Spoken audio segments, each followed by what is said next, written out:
Hola a todos de nuevo, bienvenidos a Terror Desconocido. Hoy voy a hablaros de dos grandes obras maestras del terror, dos obras de arte, las dos obras cumbres del cine de terror, que son El Exorcista y El Resplandor. Bueno, ¿qué hablar, qué comentar que no se haya comentado ya de estas dos grandísimas obras maestras? Como digo, las dos obras cumbre del cine de terror. ¿Qué nos habrá hablado ya? No voy a hacer una crítica en sí, porque ya la hice, ya hablé de la saga del Exorcista, hablé sobre El Resplandor, hice un vídeo hablando sobre detalles ocultos dentro de lo que es la película del Resplandor, del simbolismo, de anécdotas del rodaje, también de teorías pues la gente tiene sobre la película, sobre todo de la parte final, teorías mías particulares que tengo de la película. O sea, ya todo eso lo he comentado y hay miles de vídeos y miles de artículos hablando sobre estas dos grandes películas. Voy a comentar ahora algo diferente, que es los dos caminos que han llevado, las dos vías que han escogido estas películas para llegar a un terror absolutamente perfecto. Cada una ha cogido un camino diferente, cada una ha cogido una vía diferente, pero ambas han llegado al mismo punto, que es un terror absolutamente de obra de arte. El Exorcista ha cogido el camino de la maldad, lo demoníaco, para llevarnos al terror. Mientras que El Resplandor ha cogido el camino de la locura, de lo onírico, para llevarnos al terror, a ese estado puro de terror. Entonces voy a ir comentando una y otra, no voy a hablar primero de una y luego voy a hablar de otra, ¿no? Sino que voy a ir intercalando hablando de esos dos caminos que han cogido estas dos películas y cómo han utilizado los mismos recursos o recursos muy parecidos en caminos diferentes para llegar al mismo punto. Bueno, primero pues tenemos al Exorcista, fue la que apareció primero en el año 73, dirigida por el gran William Friedkin y basada en una novela de William Peter Blatty, una novela que también estaba inspirada en un caso real, de un niño que estaba, según dicen, poseído por el diablo. Bueno, luego llegó El Resplandor, Stanley Kubrick, basado en la novela de Stephen King, también. Crearon, digamos, dos esencias puras de cine de terror, que cuando las ves te van envolviendo, van llenando tu alma. La primera, El Exorcista, llenándola de esa maldad que se instala en cada uno de sus fotogramas. Y El Resplandor de esa locura pesadillesca que también se instala en cada uno de sus fotogramas. ¿Qué hacen de estas dos películas también tan especiales? Lo primero es que son películas, y de esto voy a hablar un poco un poco por encima porque ya lo he hablado, ya lo he comentado cuando he hablado de estas películas. Lo primero es que el paso del tiempo, cuando estamos hablando de una gran obra maestra, el paso del tiempo no existe. O sea, son películas eternas, imperecederas, están ahí siempre. Cuando a una película le ha pasado el tiempo, se nota ya anticuada, desfasada, es porque no es una obra maestra, no es una película tan buena, puede ser buena, o puede ser incluso buena para su época, pero cuando el paso del tiempo ha dañado a esa película, entonces significa de que no es esa gran obra maestra a lo mejor pues que te querían vender o que tú pensabas, porque muchas veces vemos las películas pues con los ojos de la época en la que vemos esa película, ojos de niño, ojos de adolescente, ojos de adulto. Nuestra mirada va cambiando a lo largo del tiempo porque vas aprendiendo cada vez más, no entiendes igual de cine, ni tu comprensión es la misma, ni eres tan impresionable cuando ya tienes cierta edad y has consumido infinidad de películas que cuando eres niño y todo te viene de primeras. Entonces, cuando tú ves una película ya de adulto, después de haber visto cientos de películas, y esa película que tú en tu mente la recordabas que te flipaba, y luego la ves y dices, joder, pues te puede gustar más, menos, distraer, no, tener cierto cariño a esa película, pero dices, ostras, se nota que le ha pasado el tiempo, se nota que se le ven las costuras a la película, no era la película que tenías tú en tu mente. Sin embargo, tanto El Exorcista como El Resplandor son películas que hoy día las pones en el cine y es que no ha pasado el tiempo por ellas, no ha pasado el tiempo, las puedes poner en el cine y la gente creería, si no fuera porque son archiconocidas, que son películas dirigidas hoy día, no son películas ni de los 70 ni de los 80. porque ni siquiera tienen un estilo visual que digan, pues es que ese toque es de los 70 o ese toque es de los 80, no, son películas que se pueden estrenar cuando se quieran estrenar, que siempre parecerán nuevas, siempre parecerán modernas, se adelantaron a su tiempo, y son obras maestras, y las obras maestras son imperecederas. Y como son imperecederas, te van a hacer sentir lo mismo que te hicieron sentir el día en que la viste. O sea, y pasarán años y años y años, y cada vez que las veas te van a hacer sentir exactamente lo mismo. Porque son inmortales. No son películas que se han olvidado, o películas que ya el tiempo pues ha dicho, bueno, pues sí, son películas de culto, pero no llegan a tener ese nivel. No se podría estrenar hoy día en el cine sin que la gente dijera, pues se nota que es una película de X época. Y eso, por ejemplo, estas dos películas lo tienen totalmente instaurado, de que son películas que van a ser siempre referentes, van a ser siempre imitadas hasta la saciedad, y jamás van a ser igualadas. Y se van a poder estrenar cuando desee la gente estrenarlas, los productores cuando quieran estrenarlas, que siempre, siempre, siempre van a parecer nuevas. Y eso es lo que hace especial también a estas dos grandes obras maestras del cine de terror. Y ahora voy a adentrarme en esos dos caminos que han cogido cada una para llevarnos a ese terror perfecto que han conseguido estas dos películas. Bueno, comencemos con El Exorcista. Vale, en El Exorcista, al principio, como digo, el camino que ha cogido El Exorcista para llevarte a ese terror, para llevarte a esa angustia, a ese miedo interno que te va entrando y te va penetrando en el alma en cada vez que va avanzando la película, en cada fotograma de la película, es a través de la maldad, a través de lo demoníaco. De hecho, que la película a veces la estás viendo y parece que hay algo malsano en la película, parece que hay algo escondido entre las sombras, en la oscuridad, algo que no ves pero que está ahí, presente, y ahora luego comentaré este detalle. Comenzamos con el padre Merrin, interpretado por Max von Sydow, que se encuentra en el norte de Irak en unas excavaciones, y encuentran como una figurita de lo que sería un demonio. Vale, a partir de que encuentra esta figurita, ya la maldad ha sido desatada, ya ha sido despertada, ya ha encontrado la maldad. Entonces vemos al padre Merrin y tenemos un prólogo en el que apenas se habla, y lo poco que se habla en árabe. Pero simplemente con las imágenes nos vamos dando cuenta de lo que le está sucediendo al personaje, de la maldad que está impregnando al personaje y que nos impregna a nosotros solamente con ver lo que le sucede al personaje, con ver lo que está sucediendo, con ver lo que la película nos propone.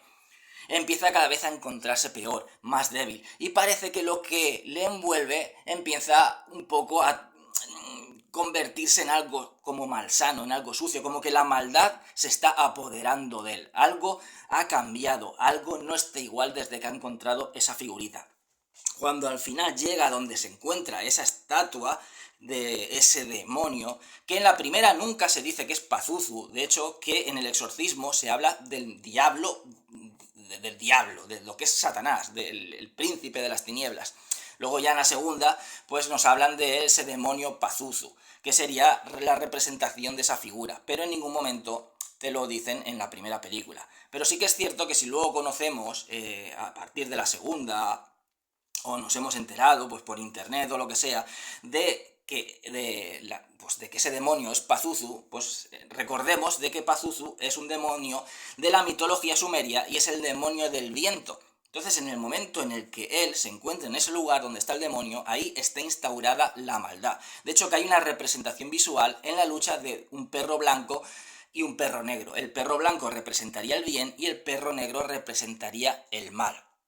¿En dónde también se encuentra esa figura? Se encuentra en un lugar, Irak, está en el norte de Irak, pero es un país que siempre ha estado en conflicto, siempre ha estado en luchas. O sea, es como si la maldad hubiera impregnado todo ese país. Siempre ha estado en diversos pues, conflictos territoriales, conflictos con países vecinos, conflictos internos, guerras civiles. O sea, es como una lucha interna o una representación metafórica de lo que sería la lucha del bien y del mal, aunque aquí no conocemos en esas luchas quién representaría el bien o quién representaría el mal, ya que están en una lucha constante y cíclica, pero es la lucha constante y cíclica del bien y del mal. Por eso vemos en ese lugar gente armada, siempre están preparados para la guerra, para la batalla, el mal lo impregna todo. Incluso en el ambiente, viendo ese cielo de color rojo intenso, que sería como una representación de un lugar infernal. cuando se encuentran cara a cara, el padre Merrin con esa figura, lo mismo, se ven en lo que es la figura de ese demonio y la figura del padre Merrin, y entonces es como la representación de la lucha entre el mal, representada por la figura de ese demonio, y el bien representado por la figura de ese sacerdote. Entonces se ve como aparece como el viento se mueve y empieza a mover pues lo que es la arena del desierto, el viento se mueve y cambia la escena hasta llevarnos a Washington, al barrio de Georgetown. Y entonces es como que el viento de Irak, ese viento que hemos visto levantarse a través de la arena del desierto, es como que se va acercando hacia la ciudad y entra por la ventana de una casa. Recordemos, el demonio del viento, Pazuzu, pero aunque no nos digan que es Pazuzu, esa escena sin decirnos nada ya representa de que ese mal, ese arrastrado por ese viento, ese mal va dirigiéndose desde Irak hasta Estados Unidos, precisamente hasta esa casa en Washington. Bueno, tenemos una madre soltera, interpretada por Helen Bustin, y la hija, interpretada por Linda Blair, que es Regan McNeil, es la casa de los McNeil. Entonces tenemos ya, digamos, una situación de lo que sería una modernidad que pues empezaba la mujer pues a tener más libertad, aunque en Estados Unidos pues yo creo que incluso antes de los 70 pues ya había habido una liberación de la mujer en el tema de que bueno pues encontrabas a una mujer que no necesitaba un hombre para poder llevar una vida, ¿no? No necesitaba tener ese marido, esa familia, digamos, la típica familia que también estaba representada en el cine, la familia estadounidense, el padre, la madre, los hijos. Bueno, pues aquí esa familia no existe. Aquí pues tenemos eso, pues una modernidad que nos lleva pues a una mujer que no necesita tener un marido, está divorciada. Ella es actriz, es una persona moderna, ella no se ocupa de su hija, no le hace falta tener un marido o tener una pareja para llevar una vida, pues, como digo, una vida normal y corriente, una vida productiva, es esa modernidad. Pero a la vez esa modernidad también nos está diciendo que conlleva unos peligros. Es decir, hace falta la figura de un padre, hace falta la figura paterna, de una persona que sea como la figura protectora para su hija, porque su hija se siente en realidad desprotegida sin esa figura paterna. El demonio ha entrado ahí, ha podido entrar. ¿Por qué? Porque no tiene esa protección de esa figura paterna. Puede ser también una representación en esas sociedades modernas de que la madre puede conocer a alguien, de hecho que parece que conoce a alguien del rodaje, al director, creo que era el director del rodaje o algo de eso, que parece como que se gustan o algo de eso. Bueno, pues puede hacerse pareja de este director. Entonces ya estás entrando, si esa mujer se hace una pareja, ya está entrando una figura masculina en la casa, una figura que no sabes en realidad quién es, porque el demonio es un mentiroso. Puedes ir que parezca que seas una buena persona, una persona digna de confianza, pero a lo mejor no lo eres. Y entrar una persona extraña en la casa, ya con una hija que es una representación tuya, femenina, más joven que tú, puede hacer que entre el maligno en la casa, alguien que pueda pues abusar de esa niña, por ejemplo, y esa niña no tiene la protección de su padre, no tiene la figura paterna. Entonces es una manera como de que el demonio pueda entrar en una casa que está desprotegida, solamente hay una madre y una hija que muchas veces está sola. También la libertad que conlleva la vida moderna. La niña tiene una ouija, juega a la Ouija. No se nos dice nada, pero se da a entender de que al jugar a la Ouija, pues es como que ha logrado atraer a ese demonio. De hecho, que dice que habla con él, que se llama Capitán Spaulding. Capitán Spaulding, ¿a quién nos recuerda? Bueno, es un personaje que tenía Groucho Marx en una de sus películas, que luego recuperó para el actor Sid Haig, Rob Zombie, en la película de La Casa de los Mil Cadáveres. Bueno, la madre no le da importancia, pero en otra casa, a lo mejor,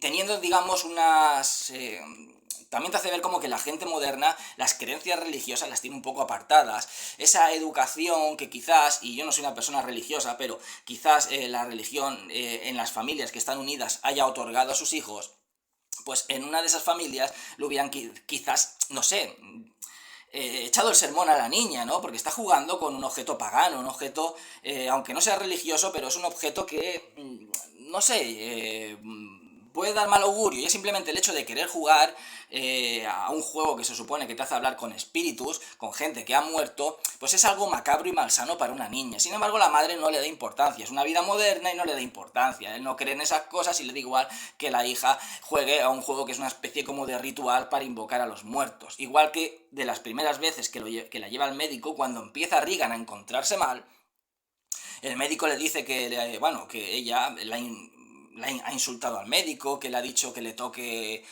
su vagina, no sé qué historia, y entonces la madre como que se ríe, como que no le da importancia, ¿no? Cuando antes, en una familia, digamos, más tradicional, le hubieran dado mucha importancia y sobre todo hubiera dado que pensar a esa mujer de una niña que jamás ha dicho nada, pues el decir algo tan fuerte.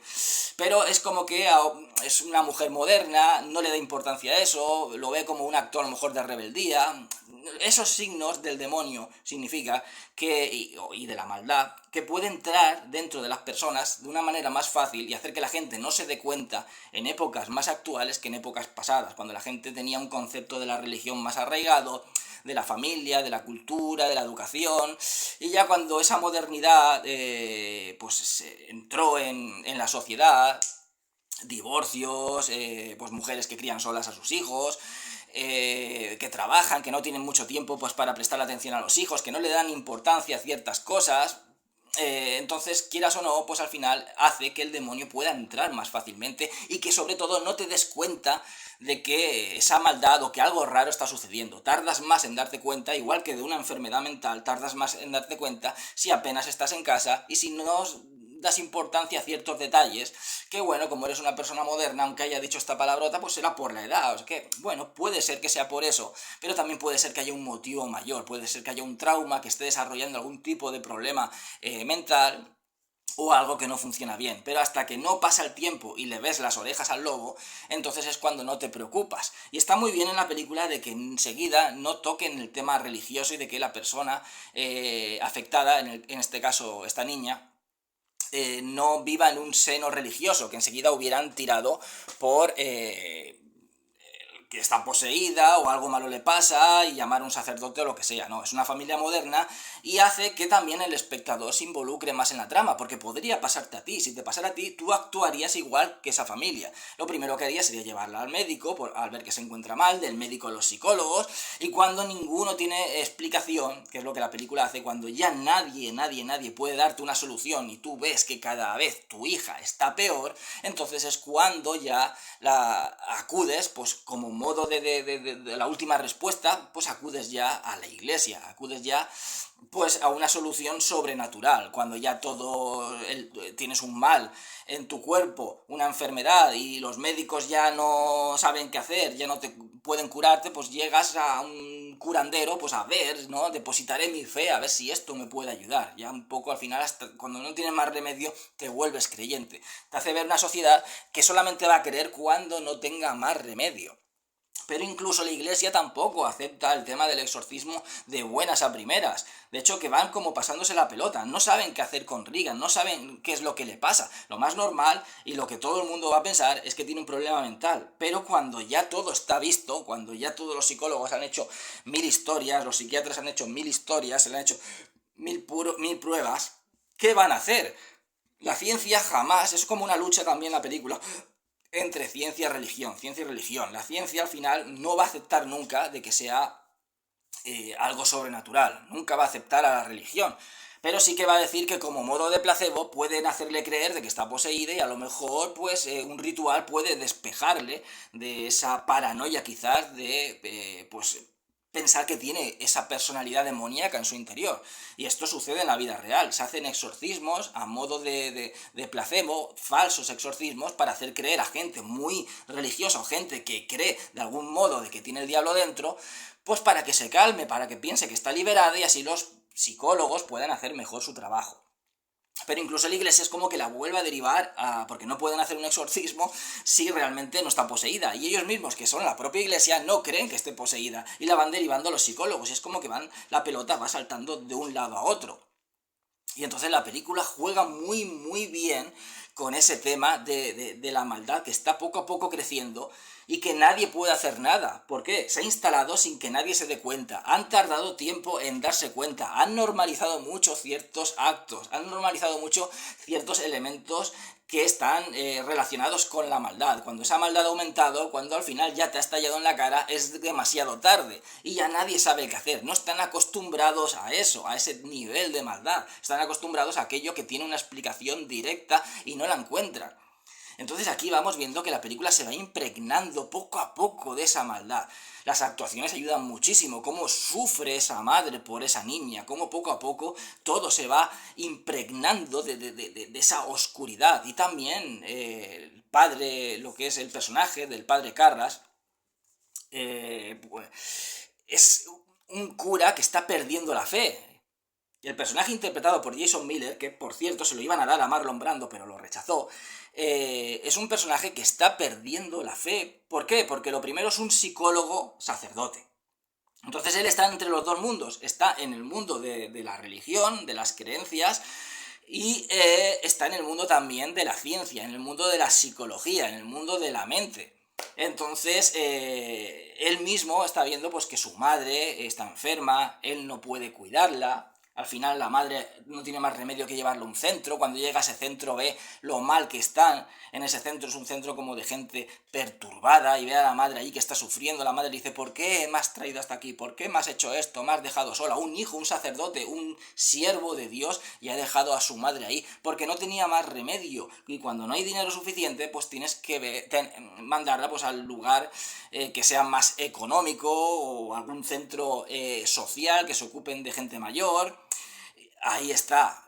Si existe Dios, ¿por qué no me permite estar con mi madre, cuidarla como es debido, llevarla a un lugar que puedan atenderla bien? Si existe Dios, ¿por qué permite que mi madre se encuentre en ese estado ya de demencia? Porque la madre ya pues está perdiendo la cabeza, tiene muchos años, ya tiene síntomas de demencia. ¿Por qué? Eso hace cuestionarse la fe. Son los hechos de la vida que hacen que una persona, si es creyente, se cuestione la fe. Al igual que si no es creyente, como en el caso de esta familia, que no son católicos practicantes, sino católicos por bautizo, hacen que al final cambie, ¿no? O sea, las tornas. Una persona que no cree al final, cuando tiene una prueba de que realmente existe algo más allá de lo que nosotros vemos y comprendemos, entonces empieza a creer.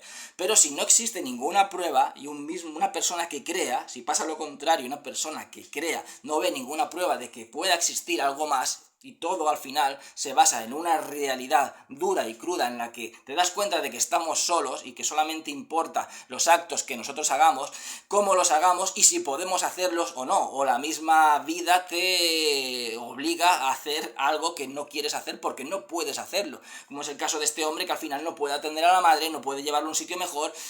Y cuando la madre muere, entonces él se siente mal por haber dejado sola a su madre, pero la misma vida ha hecho que no pudiera atenderle, y es como un pez que se muerde la cola. Entonces tenemos a un sacerdote que ha perdido la fe, y que necesita una prueba de fe, una prueba para volver a recuperar la fe, una prueba de la existencia, que hay algo más allá. Y esa misma prueba, pues al final parece algo contradictorio, pero esa misma prueba al final se la ha mostrado el propio diablo. Dios no ha podido mostrarle la verdad, sin embargo, el propio diablo, la propia posesión de esa niña, le ha podido mostrar la verdad. Él es muy reacio a creer. Tenemos la ayuda de este padre Carras hacia esa familia, pero una ayuda más bien psicológica. Él no cree en las posesiones. ¿Cómo va a creer si él está perdiendo la fe? ¿Cómo va a creer después de lo que le ha pasado a su madre? Que un siervo de Dios, Dios haya permitido que a su madre le pasara eso. ¿Cómo va a creer esa persona?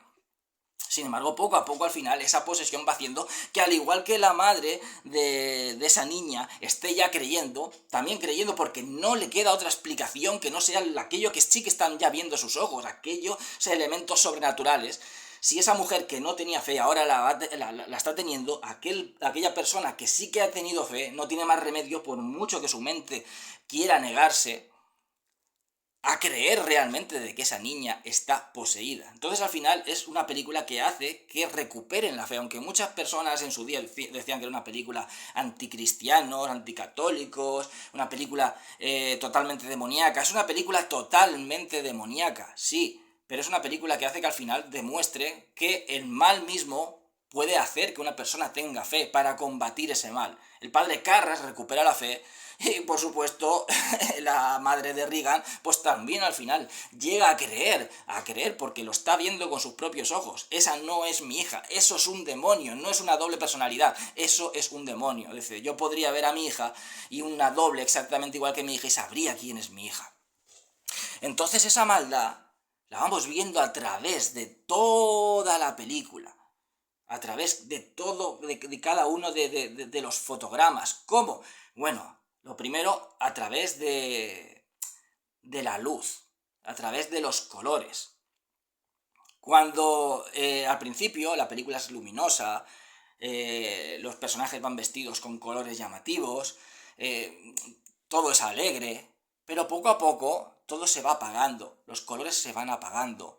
La vestimenta de los personajes cada vez se va haciendo más gris, ya no llevan esos colores tan llamativos. Poco a poco la luz se apaga, la maldad va cogiendo camino, la desesperación va cogiendo camino, va abriéndose camino. La casa también, que era en un principio tan luminosa, alegre, se va volviendo cada vez más triste, más apagada. Todo al final se va oscureciendo. Y hay algunos momentos que vemos en que vuelve a ver esa luz en el exterior. Entonces es como el contraste, como que la luz, el bien, está luchando contra la oscuridad, contra la ausencia de esa luz, contra el mal. Vamos viendo siempre esa lucha constante, toda la película es una lucha constante entre el bien y el mal.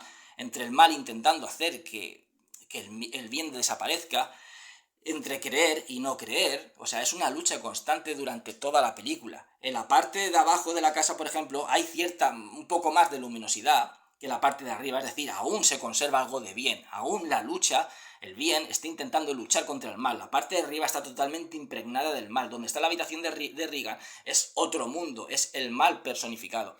Y eso lo juega el director desde el principio, como digo, con el uso de los colores, con el uso de la luz. Vale, pasemos al Resplandor. Bueno, el Resplandor quiere llevarnos hacia ese terror, pero a través no de esa maldad demoníaca que sí que nos quiere llevar el exorcista, sino a través de la locura. Bueno, lo primero, el Hotel Overlook. El Hotel Overlook está construido encima de un cementerio indio. O sea, un cementerio indio, pues cuando los colonos europeos hicieron esa masacre, ese genocidio de los nativos americanos, bueno, pues mataron a un montón de indios y esa era una zona en la que se hizo una masacre de indios y esa es una parte donde pues enterraban a esos indios. Ya más que en un cementerio, pues seguramente sería una fosa común. O sea, ese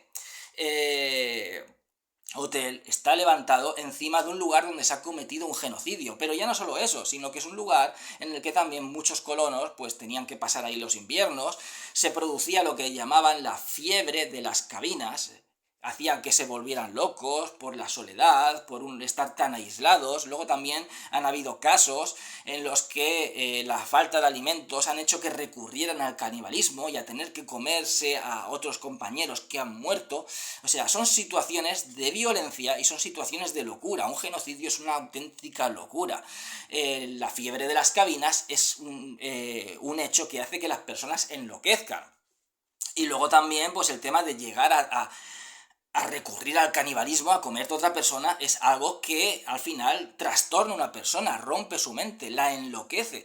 Entonces ese hotel está construido encima de un lugar lleno de violencia y un lugar lleno de locura. O sea, al final es un hotel cuyos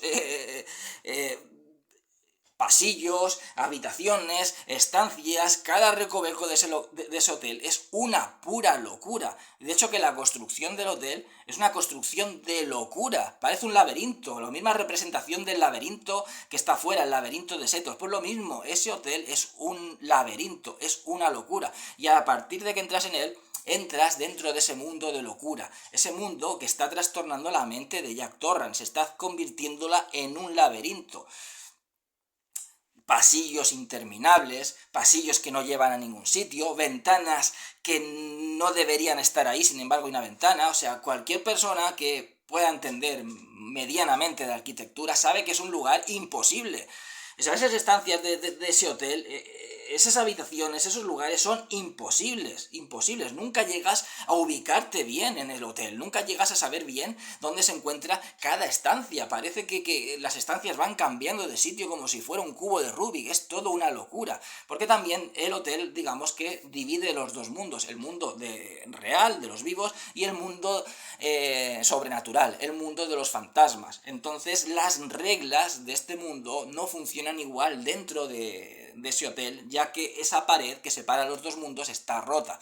Entonces las reglas nuestras del mundo de los vivos no son iguales que la del mundo de los muertos, que la del mundo de los fantasmas. Dentro de ese hotel estamos en un mundo fantasmal, donde los dos mundos están conviviendo juntos. Por lo tanto, también todo eso se vuelve una locura, como digo, va caminando desde que entra al hotel en una espiral de locura, una espiral de locura. No es un lugar terrenal, no es un lugar en el que las normas, la lógica imperen, no. O sea, ese hotel ha sido construido a través de la locura, a través de la violencia, y todo el hotel es locura, todo el hotel es violencia, y cuando entran adentro eso está influyendo en los personajes, cambiando a los personajes. De hecho, que al principio cuando se llega al hotel, aquí se utilizan mucho esos movimientos de cámara con la Steadicam, que utilizó tanto Stanley Kubrick, son movimientos de locura, va moviéndose mientras va recorriendo todos esos parajes, mientras el coche de Jack Torrance va acercándose al Hotel Overlook, va recorriendo todos esos parajes, las montañas, y es un movimiento como de locura, como mareante, como que ya te está advirtiendo de que vas a llegar a un lugar donde no es normal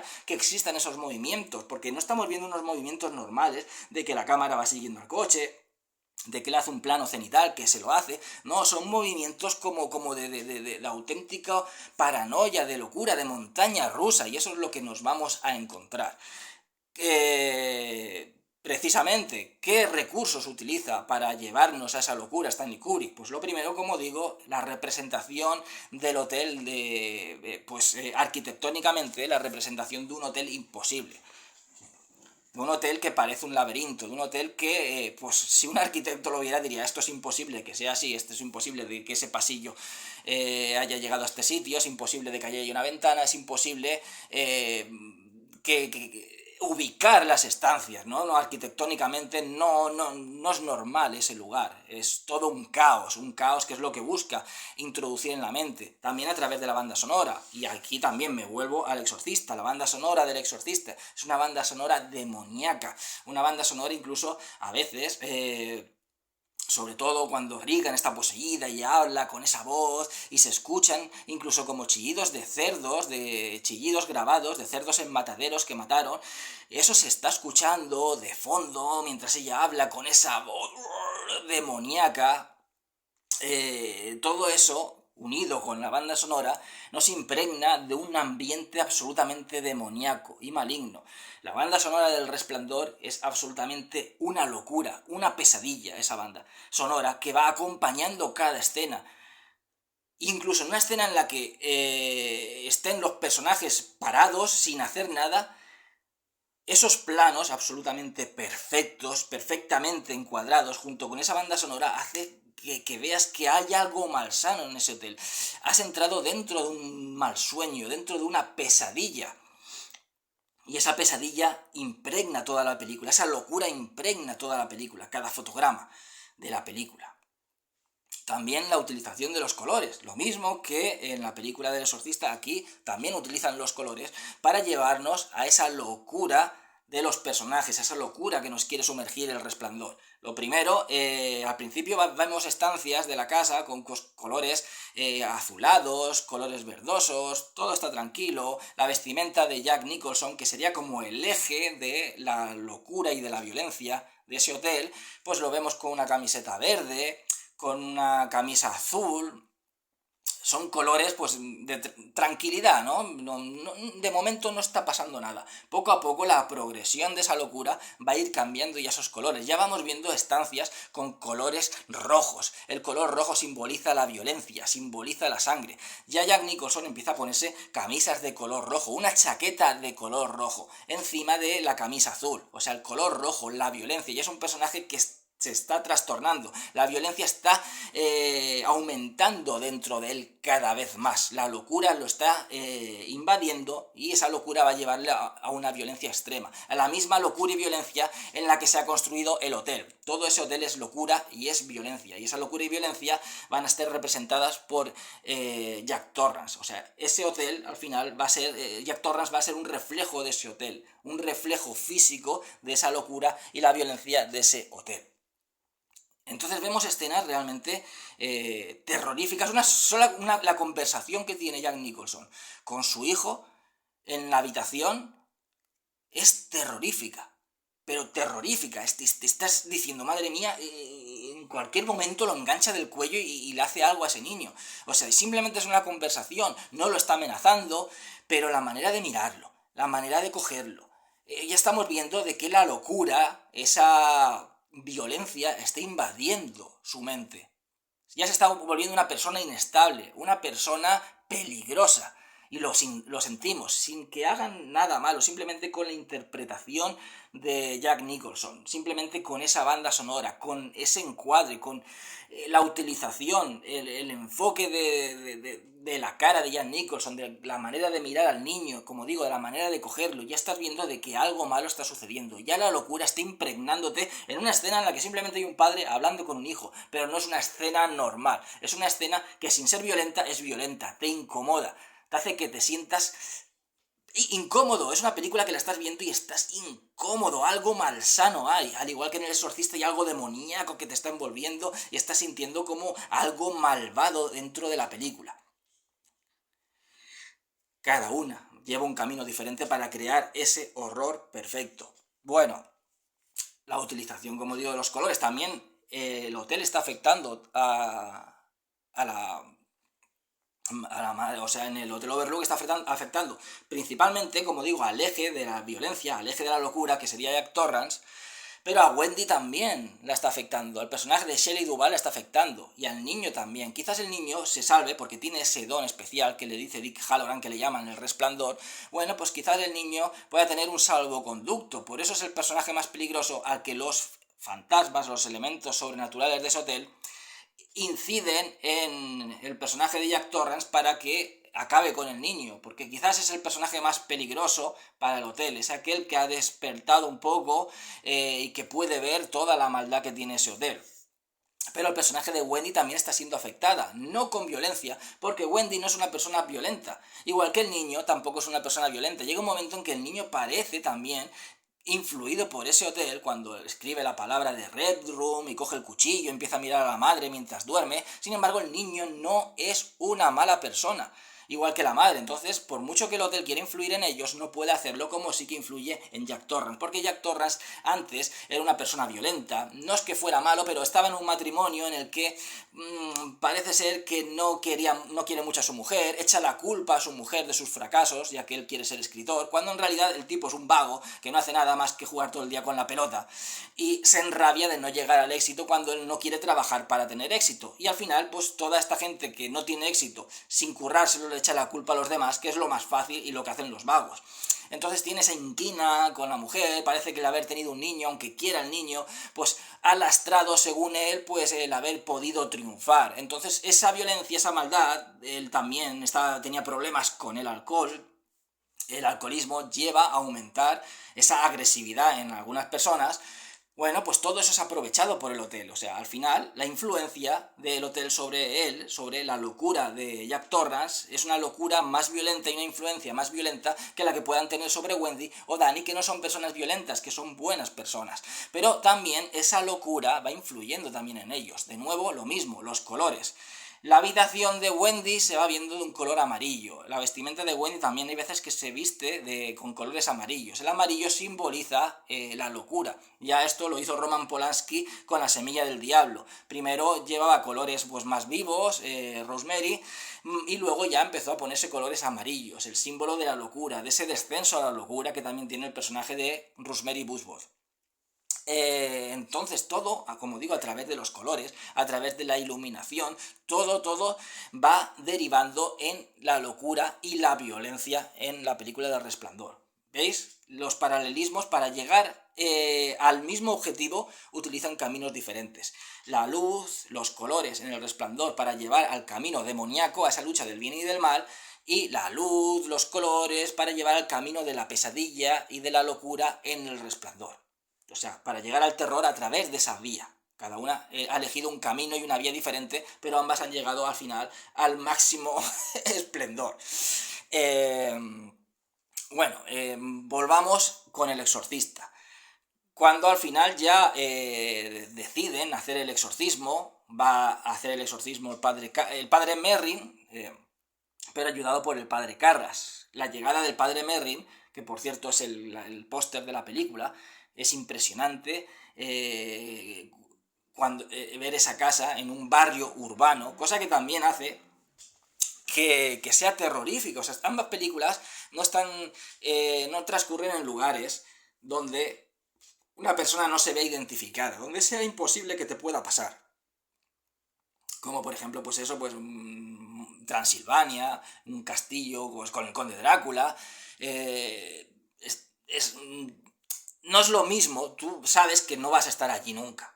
Sabes que eso no te va a pasar a ti. Es algo como muy lejano. Entonces lo ves como una fantasía terrorífica, pero es algo que no llega a ser tan cercano. Pero cuando se encuentra en una casa normal y corriente, en una zona residencial, como es el caso de la de El Exorcista, es algo más cercano. Y cuando ese lugar se convierte en algo demoníaco, en algo tan terrorífico, en algo tan, ¿cómo decirlo?, tan infernal, tan sobrenatural como pueda ser ese paraje de Transilvania, en un lugar de una ciudad, en un barrio residencial, pues hace que la persona se involucre más en la película. Entonces ver ese lugar lleno como de esa niebla, que no es normal que esté ahí, esa luz que aparece desde la ventana enfocando al padre Merrin, una fotografía realmente impresionante, hace que ese lugar parezca un lugar sobrenatural. No parece una casa en un barrio residencial, en una ciudad, no parece eso. Parece pues precisamente como un paraje del castillo del conde Drácula en Transilvania. Parece que estemos en otro mundo, en otro lugar. No parece un lugar en una ciudad, un lugar en una casa que de día a la vez gente pasando por la calle, un lugar normal y corriente que se ha convertido en un lugar de pesadilla. El diablo lo ha cambiado absolutamente todo. ¿Qué simboliza esa luz? También son películas ambas que tienen un montón de simbolismos. Un montón de simbolismos. La luz que ilumina al padre Merrin es la visión del diablo de que ha llegado su enemigo, que ha llegado el padre Merrin, con el cual ya se vio cara a cara en Irak. Pero también la luz simboliza a Lucifer. Uno de los nombres del diablo es Lucifer, el que trae la luz, o el que ve la luz, algo así. Lucifer puede ver dentro de ti, puede como iluminarte y ver dentro de ti, conocer todos tus secretos, todos tus miedos, todo aquello que pueda utilizar en contra tuya. Entonces está como viendo todo lo que hay dentro del padre Merrin, sus secretos, sus miedos, todo aquello que sabe y que luego puede utilizar en contra suya en esa lucha del bien y del mal, cuando se hace ese exorcismo. El terror también que nos acerca en El Resplandor, lo mismo, es un terror como más cercano a una persona. Porque también en El Exorcista estamos viendo de una niña normal y corriente, que puede ser la hija de cualquiera, o podría ser también un niño, un chico, o sea, es una familia, una mujer que tiene una hija. Y que la hija está cambiando, está viéndose en una situación que jamás se había visto en la vida ni se pensaba que se iba a ver. Algo totalmente sobrenatural. Y en una ciudad donde rigen las normas de la lógica, en un lugar moderno, una persona moderna, y se ha visto absorbida por ese elemento sobrenatural y demoníaco en su casa, en una casa que puede ser la tuya, en una hija que puede ser la tuya, o tu hermana, o alguien cercano a ti, tu vecino, pues esa persona también tiene vecinos al lado, es una calle donde pasa gente, o sea, es algo que te acerca al terror, te acerca a través de lo cotidiano y lo vuelve demoníaco, lo vuelve sobrenatural.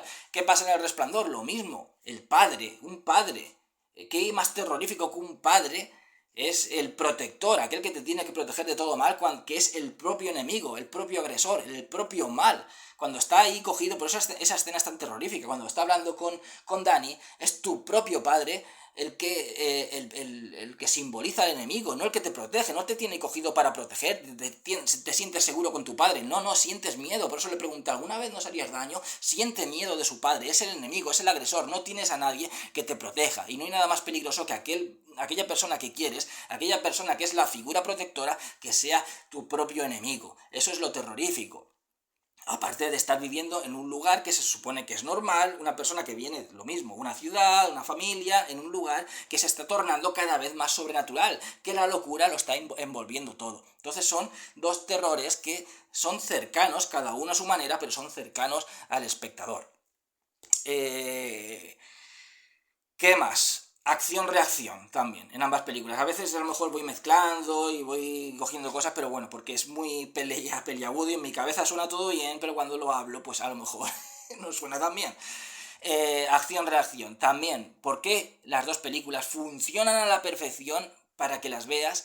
Y da igual las veces que la hayas visto, que siempre vas a tener un nudo en el alma cada vez que las veas, ambas películas, y vas a estar toda la película como con una tensión que podrás cortar el aire a tu alrededor con un cuchillo. Acción-reacción. Lo primero, como digo, situación cotidiana en ambos casos, pero luego también cuando hay una situación de terror, una situación grotesca, y el espectador está asustado, está sintiendo ese terror ante esa situación, si de repente esa imagen de esa situación grotesca nos presenta a la imagen de esos protagonistas, los cuales gracias a sus actuaciones tú has empatizado con ellos, te has visto reflejado en ellos, los quieres, te preocupas por ellos y ves la reacción de terror de esa persona, aumentará la tuya, porque no estás solo simplemente viendo esa escena de terror. Si yo estoy viendo algo terrorífico y yo me asombro, pero miro a alguien que está a mi lado, que también está totalmente asombrado, totalmente aterrorizado, yo también me voy a aterrorizar.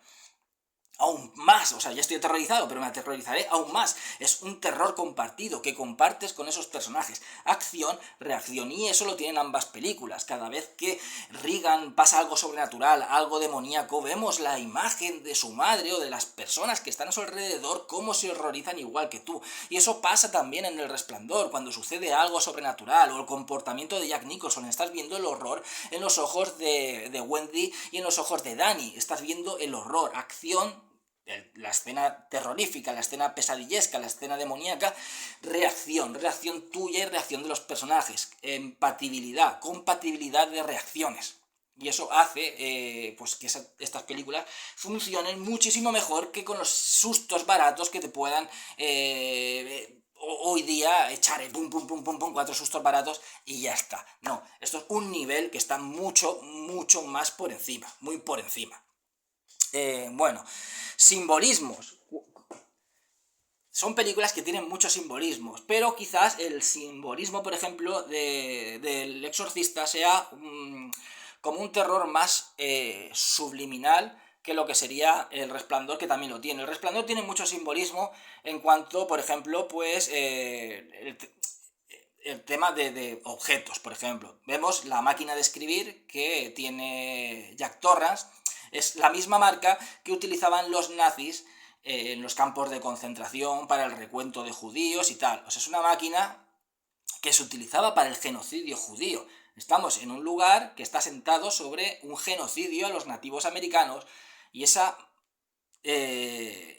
máquina de escribir es una máquina de escribir que es la misma marca que se había utilizado como representación del genocidio. Esa imagen de esa máquina de escribir es la representación de otro genocidio, que es el genocidio a los judíos. Otra locura. O sea, ese lugar está lleno de representaciones de pura locura. La locura del genocidio indio y la locura del genocidio judío. Esa es la representación de la máquina de escribir. Luego también tenemos, por ejemplo, los símbolos que hay a los Illuminati. Los Illuminati, esas sociedades que dicen secretas de los antiguos masones que dominan el mundo y son los que hacen que los países fracasen y los que derrocan gobiernos y los que están por encima de los gobiernos. Bueno, el símbolo de los Illuminati es la pirámide. Entonces vamos viendo muchas imágenes que forman como lugares piramidales en lo que es en el hotel, o a través de la luz, de los enfoques, o a través de los encuadres, de la misma arquitectura, hay lugares que forman como pirámides. Pero sobre todo hay una muy representativa, que es el lugar donde se encuentra Jack Torrance escribiendo, está justo en el centro de unas escaleras. O sea, hay una sala, él está ahí en la mesa, y entonces delante están unas escaleras que suben arriba, y esas escaleras forman la imagen, si tú la ves, desde donde está Jack Nicholson, forman como si fuera un triángulo, como el símbolo de los Illuminati. El que representa la persona de a pie, que está por debajo de los Illuminati que están arriba, que serían como la representación quizás de esas entidades fantasmales que están en el hotel. Jack Torrance quiere triunfar, Jack Torrance quiere llegar a lo más alto, quiere llegar a ser como los Illuminati, lo más alto, y eso te le está ofreciendo ser uno de ellos. Al final lo es, al final llega a entremezclarse en ese mundo fantasmal y llega a ser uno de ellos, uno de esos Illuminati, ¿no? Por decirlo de alguna manera, de esos seres fantasmales que se supone que están en lo alto. Esa foto representa la alta sociedad, ¿no? Un poco pues la dominación, el estar por encima de la pirámide. Pero él ahora está por debajo y tiene que ganarse eso, tiene que ganarse el subir las escaleras, llegar a estar encima de la pirámide. Y la familia es la que se lo impide. Wendy y su hijo Danny son aquellas personas que le impiden llegar a lo más alto. Entonces esa representación de la pirámide representa también un poco esa frustración de la persona de a pie, cómo muchas veces se cometen locuras, y de nuevo volvemos a la locura para llegar a lo más alto, cometer cualquier tipo de atrocidad para llegar a lo más alto, y al final simplemente somos títeres de esas grandes sociedades o de esas personas que están en lo más alto. Somos simplemente títeres que estamos manejados para que nos vayamos como destruyendo para llegar hasta la altura, hasta donde estén ellos, y jamás vamos a llegar. Es como una trampa, ¿no? Como una especie de escalera que no llegas nunca arriba, y te dicen lo que tienes que hacer, cómo tienes que pensar para llegar hasta arriba, pero nunca llegas, nunca vas a llegar. Es como un juego. Entonces Jack Nicholson representaría a esa persona de a pie que intenta llegar a lo más alto y hará lo que sea. Como digo, hacen locuras para triunfar, sobre todo en Estados Unidos, para triunfar, conseguir el sueño americano. Es una locura muchas veces el llegar a querer conseguir ese sueño americano, estar por encima de todo, y se cometen locuras para llegar a estar por encima de todo. También hay una alegoría sobre el control mental, control de esas altas sociedades a las personas de a pie, que de una manera u otra influyen en nosotros, en aquello que vemos en los canales de televisión, hoy día en los vídeos de YouTube, las pancartas publicitarias, aquellos que nos dicen que es una manera un poco de controlarnos, de controlar a las masas, de que tengamos un pensamiento común, como la película que lo describe perfectamente John Carpenter de Están vivos. Bueno, entonces tenemos esos simbolismos. Luego, la dualidad está muy presente en El Resplandor. La casa, hay muchos espejos donde se van viendo los reflejos de los personajes, el reflejo, la doble personalidad, el lado bueno, el lado malo, el lado cuerdo, el lado de la locura. Se va viendo la dualidad también de los dos mundos, el mundo de los vivos, el mundo de los muertos, de los fantasmas, que se encuentra representado dentro de ese hotel. Entonces tenemos esa dualidad también representada en las dos gemelas. Los fantasmas de las gemelas que aparecen también representan esa dualidad, esa doble personalidad. De la personalidad cuerda, la personalidad que ya no está cuerda, que ha perdido esa cordura, la personalidad que ha entrado dentro de esa espiral de locura, o la doble personalidad que se encuentra dentro de cada uno de nosotros, que somos dos personas en una.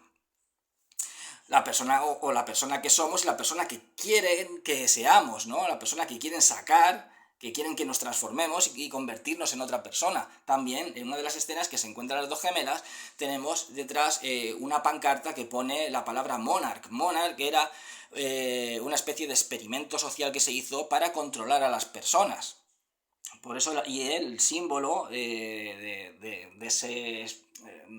la palabra Monarch, de ese experimento, era de color azul, tenía como un símbolo de color azul. Las gemelas van vestidas de color azul. Entonces significa un poco también el control mental del hotel sobre las personas, enloquecerlas, sacar su doble personalidad, su otra personalidad y manipularlas, como están haciendo con Jack Nicholson. Entonces la dualidad y el control mental están impregnados en toda la película a través de estos simbolismos. Sin embargo, El Exorcista va impregnando todo de un ambiente demoníaco, pero a través de imágenes subliminales. O sea, vamos viendo la típica, la cara ¡bum! De demonio, que ya la conocemos, pero la primera vez que se vio la película y que la gente no se lo esperaba, muchos ni siquiera llegaron a verlo. O sea, hay como una cara como demoníaca que aparece de repente ¡bum! Y desaparece. Es un segundo y desaparece, que apenas es perceptible. Ahora ya la hemos visto y sabemos que la cara aparece. Pero eso aparece también en muchas imágenes de la película, que no te das cuenta. A veces hay algo que dices, tu mente, al ver esa cara demoníaca, de repente, que dices, he visto algo, no lo he visto, o ha habido algo, luego tu mente está sugestionada. Y hay momentos, en lugares oscuros, en apartados por ejemplo, de una estancia, de una habitación, que dices, he visto algo o me lo ha hecho la mente. O mi mente ha estado influenciada por aquello que he visto antes, por esa cara. Porque ya digo que es un segundo y entonces eso entra dentro de ti. Esa maldad demoníaca entra dentro de ti, te va absorbiendo. Llega un momento en que esos mensajes subliminales se quedan aquí. Se quedan aquí porque esa cara podías haberla prácticamente ni siquiera haberla visto. Es algo que aparece un segundo. Y dices, joder, ¿ha aparecido algo? ¿No ha aparecido? ¿Qué es eso? ¿Qué acabo de ver? Pero aunque te des cuenta, que sí, yo ya me he dado cuenta las veces que sale ese reflejo, esa cara como de demonio, pero luego también hay momentos en los que parece que vaya a aparecer algo y no aparece, o parece que tú creas que ha aparecido algo y no ha aparecido, que no estés seguro, que todo esté, que sepas que el demonio, que esa maldad está en el ambiente, y sugestivamente tú crees a veces que has visto algo, pero en realidad no has visto nada, crees haber visto o lo tienes ahí presente. Ha hecho que ese mensaje subliminal haya entrado en tu cabeza y que durante toda la película esté presente esa maldad ahí. Y tú creas a veces ver cosas cuando no la hay, pero en realidad sí que están, visibles o no, esa maldad está ahí, en cada uno de esos fotogramas. Son esos mensajes subliminales, imágenes subliminales. De hecho, que la última vez que la vi, yo vi más elementos que no me había fijado hasta entonces. Por ejemplo, una de las veces que entra en la habitación y cuando se va, la madre de Regan aparece como la figura de esa estatua de ese demonio dentro de la habitación de Regan. Pero aparece en la oscuridad y se ve solamente como la silueta, como una sombra. Pero yo no me había dado cuenta hasta la última vez que la vi de esa figura. Luego también aparece alguna imagen que subliminal tan rápida que no llegué a verla, como sí que esa cara, que es muy rápida, dura como digo apenas un segundo, la cara esa demoníaca, pero bueno, sí que la he visto. Pero luego hay otras escenas que digo, ahí he visto algo, pero no sé bien qué es lo que es. Y eso está ahí, en tu mente. Algo demoníaco, pero ni siquiera te ha dado tiempo a ver qué aspecto tenía, cómo era su fisionomía, su figura, qué es lo que has visto, pero sabes que has visto algo demoníaco y se te queda dentro de ti, se te queda en tu interior y te va contaminando igual que contamina a los personajes. Entonces me di cuenta de que habían a veces algo que aparecía, una sombra que aparecía y desaparecía, algo como un flash, habían en algunos momentos y no llegaba a verlos, sin embargo se quedaban dentro de mí. Esos elementos subliminales que tiene El Exorcista. El Resplandor, por ejemplo, sí que tiene algunos, utiliza este recurso, pero no de una manera tan subliminal. Por ejemplo, en esas visiones que tiene Danny Torrance, por ejemplo, pues de la muerte de las gemelas, que aparecen de repente en una escena y desaparecen, ¿no? Aparece, ves la escena y desaparece, ¿no? Algo que también hace que la locura se vaya impregnando en ti. O sea, aparece alguna escena grotesca y de repente desaparece antes de tú haberte centrado lo que es en esa escena. No deja que te centres, deja que se te quede en tu interior y que esa locura, esa escena grotesca, esa pesadilla vaya influenciando en ti. No es tan subliminal como en El Exorcista, pero viene a ser algo similar.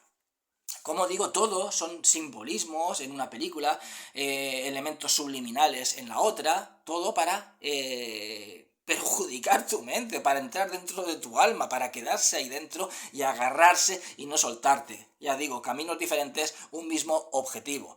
La dualidad, seguimos con los elementos subliminales en El Resplandor.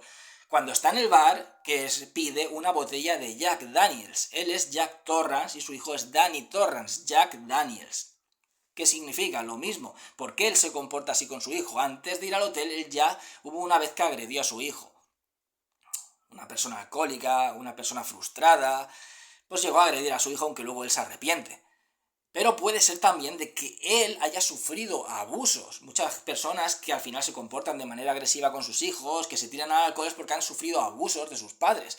Entonces al final vienen a ser las dos caras de la misma moneda. Jack y Danny, Danny y Jack es lo mismo. Él es igual que Danny, él cuando era pequeño es igual que Danny. Y él se ha convertido en su padre. Danny cuando se haga mayor, si recibe estos abusos, si el padre sigue pues comportándose de esa manera con su hijo, pues el día de mañana Danny será como su padre, lo mismo. Son dos caras de la misma moneda, la dualidad. Control mental. Su padre de alguna manera está controlando el futuro de su hijo, convirtiéndolo en alguien igual que él, sacando otra personalidad de su hijo. Su hijo habla con alguien, ¿no? Que es ese poder, ese resplandor, ese niño que habla a través de su boca. Pero también es como una doble personalidad. ¿Qué niño desarrolla una doble personalidad? Alguien que ha sufrido abusos por parte de los padres. Lo mismo que Jack Torrance también tiene esa dualidad de personalidad, ¿no? Que él quiere portarse bien con sus hijos, pero poco a poco el hotel va contaminándolo, va convirtiéndolo en la personalidad agresiva y violenta que tiene dentro. Luego también otra representación, de nuevo, visual, de esos abusos que Jack ha perpetuado sobre su hijo, que es algo que no se dice, no sabemos, pero que se representa, ¿no? Solamente se dice de esa agresión que tuvo, que le cogió del brazo cuando le tiró unos papeles, pero por ejemplo cuando está lanzando la pelota por la casa, esa pelota de béisbol, la lanza contra una chimenea y es una manera como de agresión sexual, una penetración violenta en la chimenea, una agresión sexual, que puede simbolizar la agresión sexual o con la mujer o sobre todo con el hijo, un niño pequeño, un niño que vemos que desde el principio está como traumatizado, que tiene visiones, que habla con otro yo. Si le quitamos los elementos sobrenaturales, que tenemos un niño con traumas de abusos sexuales. De nuevo, simbolismo visual. Al igual que la manera de querer controlar. Jack Torrance quiere estar encima de la pirámide, quiere controlar a los demás, quiere ser una persona triunfadora, una persona poderosa, ser grande. Por eso al final quiere quedarse en ese hotel, para ser uno más del hotel, ser grande y dominar a los demás. Cuando está mirando esa maqueta del laberinto, mientras se va viendo en un plano cenital la maqueta del laberinto y el laberinto desde arriba, en el que están andando perdidos Danny y Wendy, y Jack Torrance está mirándolo desde arriba, intentando dominarlos, estar por encima de ellos, controlándolos, que estén en tu laberinto, en tu juego, son tuyos, de tu pertenencia y puedes hacer lo que quieras con ellos. Luego, la representación, volvemos al exorcista, la representación del bien y el mal en el exorcista, de nuevo, la posición del bien y del mal. Al final, en esa batalla final del bien y del mal, que es la representación de la lucha del bien y del mal mejor que jamás haya hecho en el cine. Jamás ha hecho una representación de la lucha del bien y del mal como se ha hecho en este exorcismo. Todas las películas de exorcismos han imitado a este exorcismo y jamás ninguna ha llegado ni a acercarse al nivel de terror, a ese nivel de lucha real que estás viendo, que estás sintiendo entre el bien y el mal, como en El Exorcista. La habitación de Regan ya es otro mundo, ya es un universo maligno, lleno de niebla, de niebla en realidad, de humo, de frío, es un lugar frío, es un lugar demoníaco. Regan ya no es humana, Regan ya es un demonio absoluto. Y en esa lucha hay momentos en los que el bien, los dos sacerdotes, están por encima del mal. La cámara hace que se vean por encima de lo que es el mal, representado por Regan. Y otras veces, como la escena en la que Regan va subiendo, arriba va flotando, se va viendo cómo el mal se va posicionando por encima del bien. Está ganando la batalla. Ellos tienen que hacer que el mal baje. Y poco a poco va bajando y van cambiando de nivel. El mal va bajando de nivel y el bien se posiciona por encima. El bien y el mal van luchando. El mal intenta destruir al bien, convencerlo, anularlo, intenta debilitarlo, sabe aquello que le hace daño a cada uno y lo va a utilizar en contra de estos sacerdotes. Entonces esa lucha del bien y el mal, de nuevo, simbólica a través de las posiciones de los personajes. En El Resplandor, por ejemplo, tenemos también al final la locura de la persecución, por ejemplo, en en el laberinto. O sea, al final Jack Torrance ha entrado dentro del laberinto que representa su mente perturbada, su mente que no tiene lógica, igual que tampoco tiene lógica las estancias de esa casa, ni siquiera ese laberinto. Al final ha salido de esa lógica el niño ha podido mantener la cordura y ha podido encontrar la salida de ese lugar que no tiene lógica ninguna. Han podido encontrar la salida, igual que Wendy han podido encontrar la salida de ese hotel cuando al final parece que está perdida y que no encuentra la salida por ningún lado. Sin embargo, Jack está perdido en su mente, está perdido en su locura. Y al final él muere por causa de su locura. Muere en ese laberinto que representa la mente truncada de Jack Torrance. Entonces el final es totalmente increíble y magnífico. Entonces al final, hablando de todo esto, que llevo ya una hora, son dos películas que han tomado caminos diferentes, pero para llegar al mismo punto. Un terror absoluto, perfecto, que te envuelve, que te mantiene, que se mete dentro de ti, te mantiene en tensión durante toda la película. Un camino a través de la maldad, a través de lo demoníaco, que es en El Exorcista, y un camino a través de la locura, de la pesadilla, que es El Resplandor. Y han llegado al mismo objetivo que tenían ambas, que es convertirse en dos obras cumbres, dos obras de arte del cine de terror. Totalmente imperecederas. Y simplemente quería comentar esto, porque ya se ha hablado tanto de ambas películas, yo he hablado de ambas películas, pero simplemente quería comentar ya no las emociones que me representan a mí, ni detalles ocultos de la película, que sí que lo he comentado porque al final tienes que comentarlo, no te toca otra que comentar esos elementos que tienen simbólicos tanto una película como la otra, pero lo que realmente yo quería hablar era de esos caminos diferentes que han tomado los elementos de los que dispone el cine, la luz, los colores, los símbolos, todo lo han utilizado cada uno a su manera para llevarnos por caminos diferentes hasta un mismo objetivo. Y las dos han conseguido llegar a ese objetivo de una manera absolutamente perfecta. Quería hablar de estas dos obras magnas y cumbres del cine de terror y que, bueno, pues a través de caminos diferentes muchas veces se puede llegar a un mismo objetivo. No hace falta ir siempre por el mismo camino. Puedes coger y pues ir por tu camino, otra persona va por el otro camino, pero ambos caminos pues llevan al mismo lugar. Y eso es lo que han hecho estas dos grandes películas. Y bueno, ya no me enrollo más, espero que os haya gustado el vídeo. Dentro de poco comentaré otra película, que seáis todos muy felices y hasta siempre.